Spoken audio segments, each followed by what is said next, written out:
eu pensei em utilizar as atividades como meios de expressão da problemática interna dos doentes. Embora tenha a consciência de que o abismo é tão profundo que eu apenas passo nas bordas.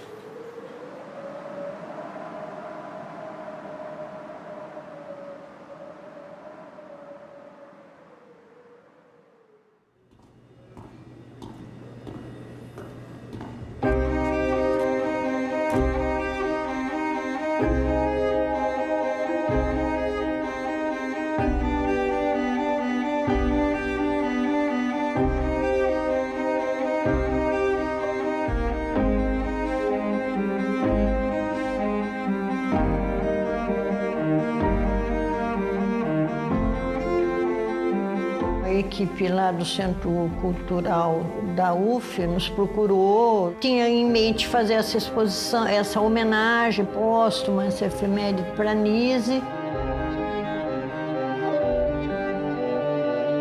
Aí um dia eu tive essa inspiração, se a gente levar o ateliê para lá.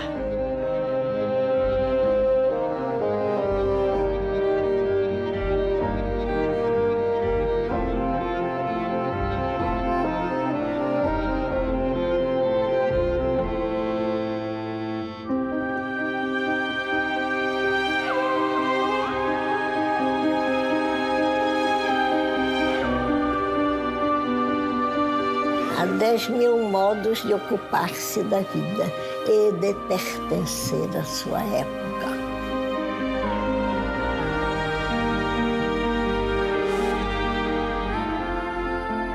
Ela se formou em medicina na Bahia. Logo em seguida, o pai dela morre, então ela, como alagoana, não quis voltar para a terra dela e veio se aventurar no Rio de Janeiro.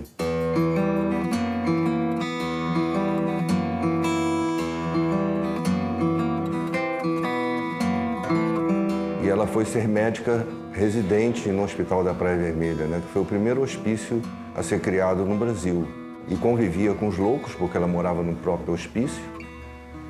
E essa convivência foi o início da desconfiança dela da psiquiatria institucionalizada. Quando ela se formou em medicina, a defesa dela foi um trabalho sobre as mulheres em prisões, né? Ela talvez já tivesse esse olhar, né?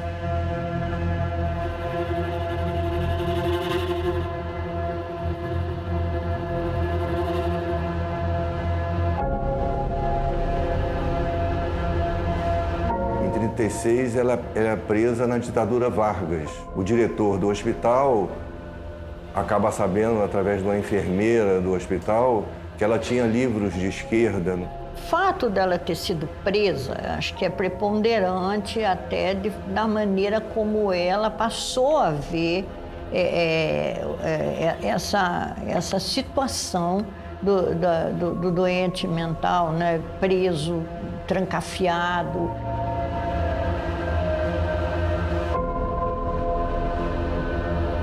Então, você chega no hospital, é o mesmo do que você está no Alasca, na Antártida, lá tem os golfinhos brincando. Está todo mundo dormindo dia e noite. A prisão, a inércia da prisão, ela sempre disse isso, né? Que todo prisioneiro sabe que não é possível ficar o tempo todo sem fazer nada. O médico prepara o doente, dá um eletrochoque, ele entra em convulsão e pede para trazer um segundo. E pede à doutora Nise para apertar o botão do aparelho. E ela disse, não aperto. E aí começou a rebelde. Os partidários do eletrochoque achavam que a terapêutica ocupacional não era um tratamento, era uma distração para o doente. Rebelde é um termo fundamental para a pessoa que vai trazer o novo. Em plena vigência, né, dos grandes hospitais, das internações, do isolamento dessas pessoas, ela criou a Casa das Palmeiras em 56. Foi a primeira clínica em regime de externato. As pessoas não usavam o uniforme, entravam a hora que queriam, e todo mundo é tratado por igual. A maioria dos frequentadores do ateliê, quase todos, vêm das suas casas e retornam para suas casas, né? Que foi uma transformação extraordinária que aconteceu no Brasil, devido ao trabalho dela, né? As pessoas diziam, você é louca, você vai criar uma clínica que vai deixar os loucos soltos? E ela respondia que liberdade não faz mal a ninguém.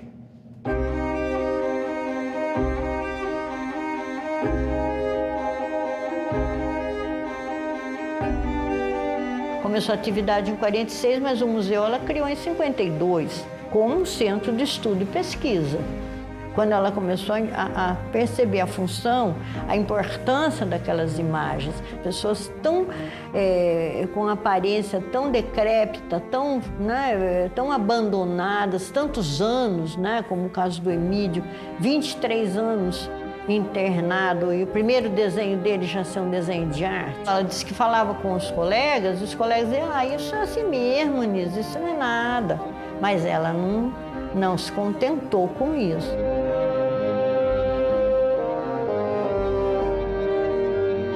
Uma sociedade, uma cultura que valoriza excessivamente aquele que produz, o psicótico passa a ser visto, de um ponto de vista preconceituoso, como alguém que não tem valor, o que não é verdade.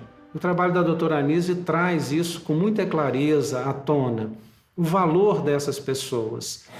Portanto, o problema não está tanto no doente, mas naqueles que são responsáveis pelos doentes.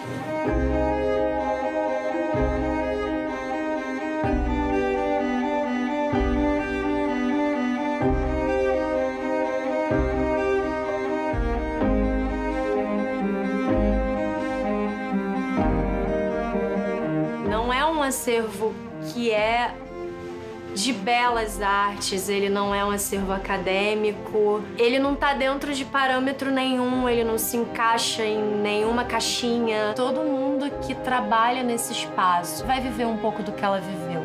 O trabalho dela é empirista, tudo que ela fez é na contramão.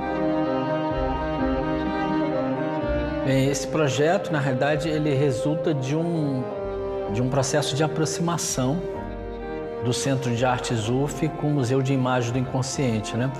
Então, nós participamos de vários grupos de estudos que acontecem nas terças-feiras no museu e começamos a desenhar juntos, né, esse projeto, que depois foi se expandindo para os outros núcleos, né, do Instituto Nise da Silveira.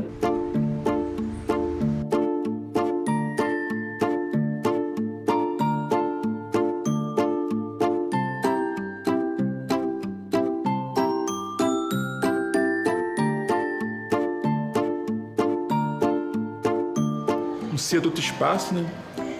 Voando. Essa motinha é interessante, né? Muito interessante. Tá sozinha, né? Não tem ninguém por perto. Ninguém por perto pra botar a cilindrada e andar com ela. Não tem. Tá lá sozinha. Por favor, me acompanhe. Vocês vão gostar. Aqui tem várias pessoas, são praticamente meus amigos. Acho que tem mais acervo meu essas daqui, ó. Tem a ver com o Leonardo da Vinci, inspirado no meu estilo de vida.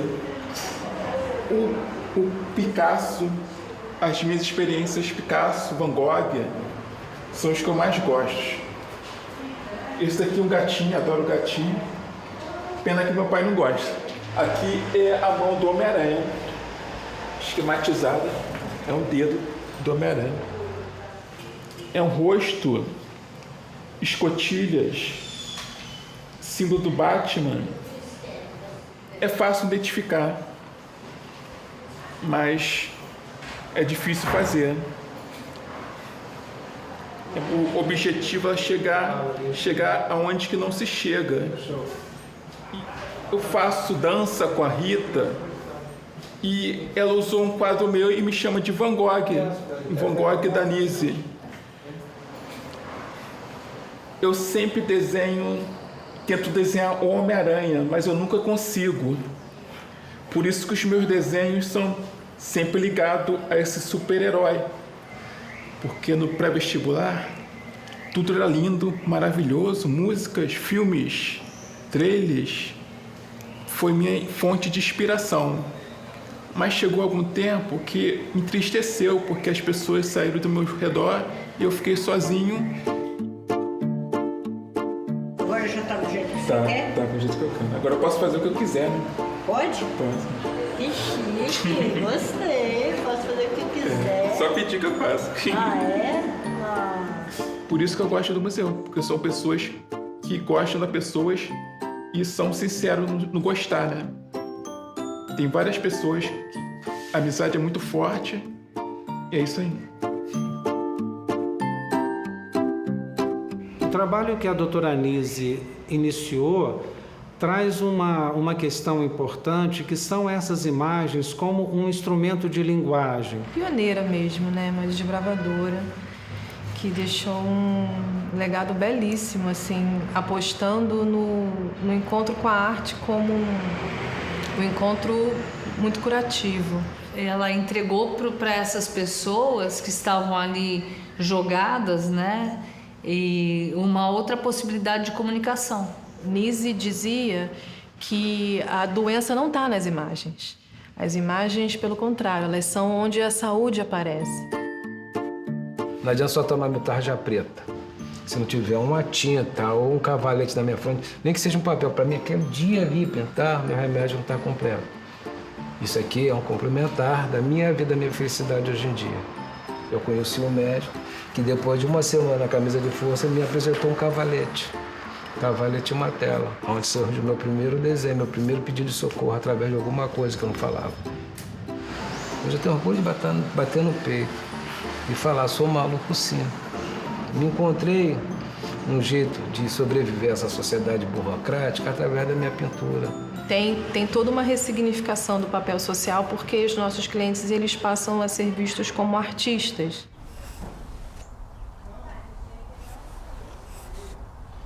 Aí eu venho pra cá, de vez em quando eu trabalho aqui no hospital e na hora de 11h30 eu venho pra cá.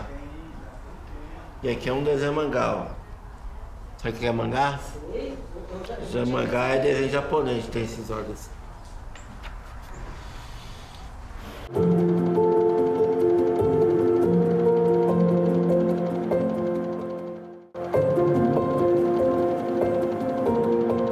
O médico tem que estudar o doente e receitar a atividade. Mandei imprimir folhas de receituário de terapêutica ocupacional e procurei não os médicos que eu já considerava petrificados nessa época, mas aqueles que começavam a formação analítica. Você já ouviu falar da doutora Anise? Já.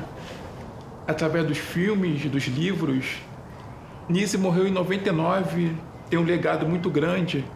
Pô, me arrepio, tô todo arrepiado só de falar dela. Cheguei quase a ver ela antes de morrer. Ela morreu em 99, eu conheci ela em 98.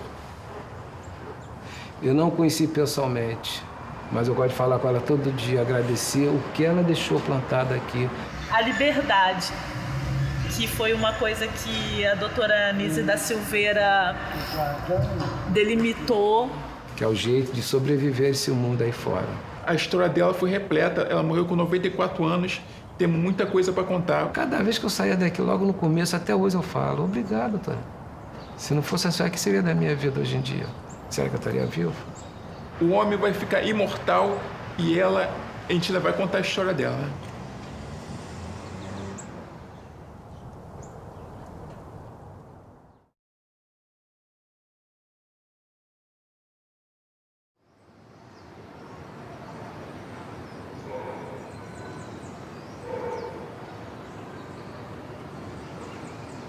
vamos falar 10 anos atrás, aqui no Instituto, a gente tinha mais de aproximadamente 300 pessoas morando dentro do Instituto. Era muito comum, né? A população, os familiares, os próprios funcionários achavam que isso era possível, uma pessoa passar uma vida, né, internada dentro do hospital psiquiátrico. Aqui no Instituto, né, a gente está em franco processo de desconstrução das práticas manicomiais. Pensar em luta antimanicomial é pensar em Nise da Silveira, todo o seu legado, todo o seu trabalho.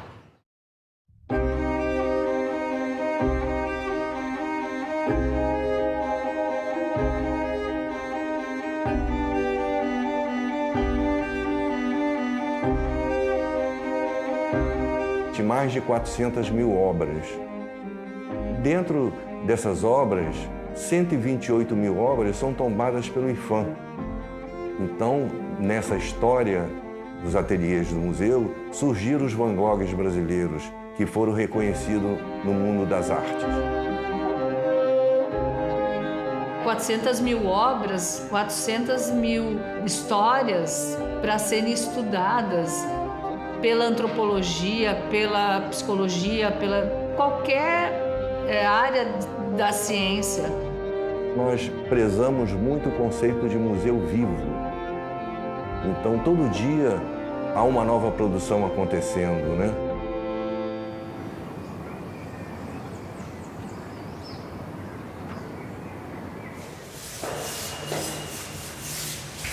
O evento é resultado dessa aproximação, dessa vontade de criar sinergia, de criar ressonância entre instituições e com respeito muito grande pelo trabalho que é feito pelo museu e pelo Instituto.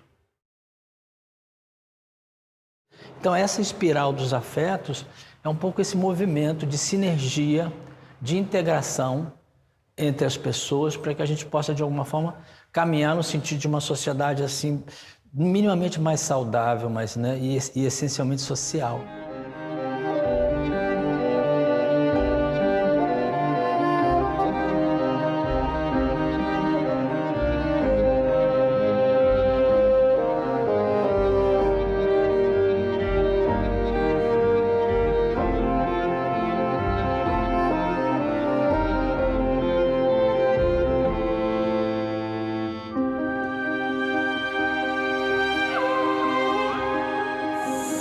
As pessoas não vão até lá, a gente traz eles até aqui.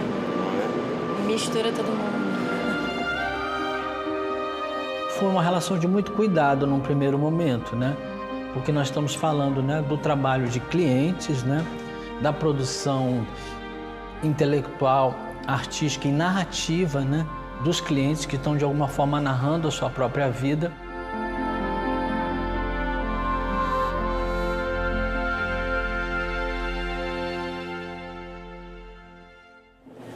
E o que haverá de mais importante no homem que o conhecimento da sua psique? Se ele não vem, ela briga, ela apronta, ela coisa. O dia que ele vem é uma maravilha. Não sei explicar esse fenômeno. Nise fala uma coisa muito linda, né? Cão dá incondicional afeto, sem nada pedir em troca.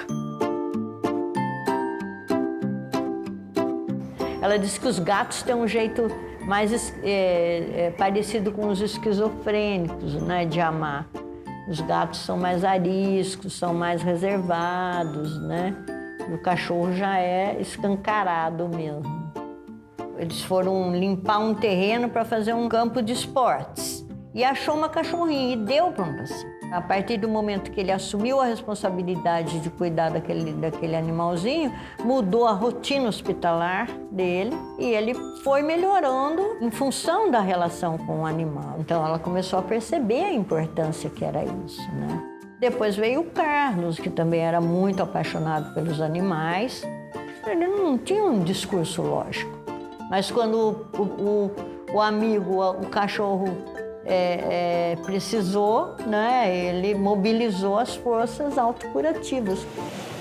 Nós estamos pretendendo a recuperação de homens considerados farrapos para uma vida socialmente útil e talvez mais rica que a vida anterior que eles levavam.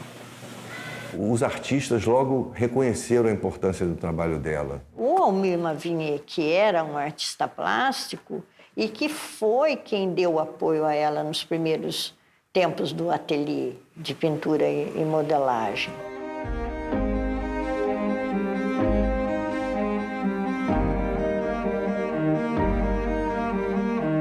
Foi surpreendente para ela também ver a produção dos internos, né?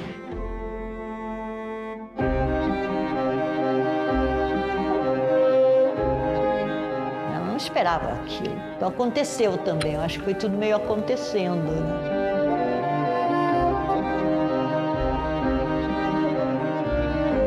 Um dos primeiros símbolos que apareceu na produção deles foram as imagens circulares.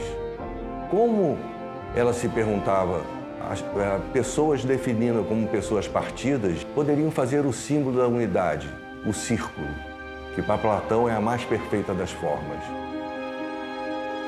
Ela escreve uma carta a Carl Gustav Jung, no início da década de 50, perguntando se aquelas imagens eram realmente mandalas. Mandala é uma palavra sânscrita que significa círculo. Nas religiões orientais era usada como forma de meditação, de concentração ou de representar a própria imagem de Deus. A resposta vem menos de um mês depois, dizendo realmente que eram mandalas e que ela expressaria o potencial de cura na psique humana. Então, a pessoa que vive um estado de confusão mental, existem forças que se opõem à confusão, à dissociação. Da mesma maneira que o corpo tem mecanismos de defesa contra as doenças, o psiquismo teria e se expressariam através dessas estruturas geométricas feitas espontaneamente nos ateliês do museu. O trabalho dela foi de difícil aceitação no meio psiquiátrico. No meio das artes e no meio da ciência, principalmente no exterior, né, ela teve logo reconhecimento. Vou receber aqui a energia do coração, do afeto, e foi. E então a gente está aqui hoje nesse lugar, né, nesse lugar nobre da Universidade Fluminense, né, o Centro de Arte, Centro de Cultura, e com os nossos frequentadores, acho que tem um significado muito lindo, muito rico.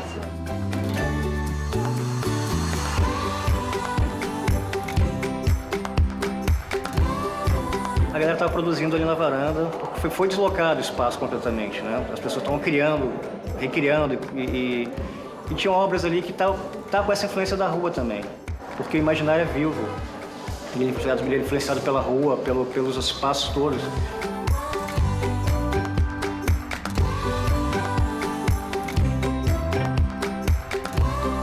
Estamos trazendo clientes internos, que pouco saem das enfermarias. Isso também é uma coisa que marca muito, né, essa nossa posição. Acho que, do meu ponto de vista, a melhor homenagem que a gente podia fazer à doutora Nise era fazer isso.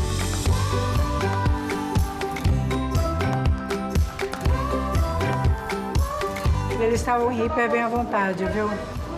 Se sentiram muito bem, tanto que eles fizeram uma produção muito bonita, né? Vocês viram, né?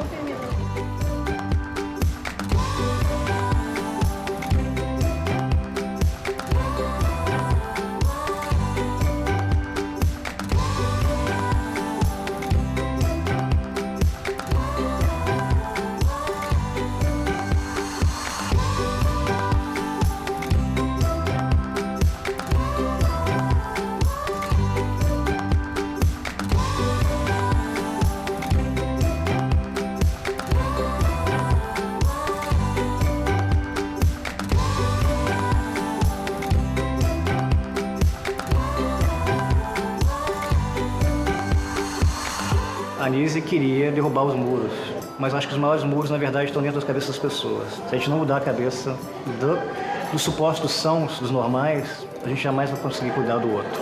Cadê o pássaro? Pássaro cantor! uma espiral dos afetos, porque as coisas foram acontecendo de forma tão harmônica e tão positiva, tão colorida, né? Tão alegre, que realmente é só mesmo os afetos que podem mover essa potência toda, essa energia toda.